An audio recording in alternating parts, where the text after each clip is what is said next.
Shakring ibn Crow Shisha Yublay.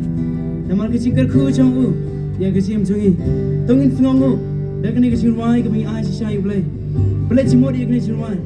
The Marganation wine is Snongo Shisha Yublay, Yagachicker Kuchon Blay. Mamtep Gake is Snongo Yublay Haganation Mid.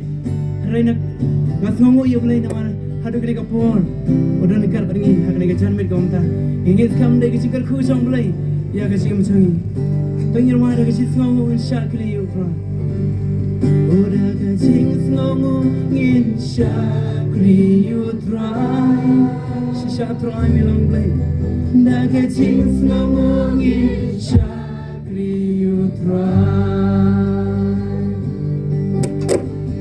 tongin ai ka puram ba jingira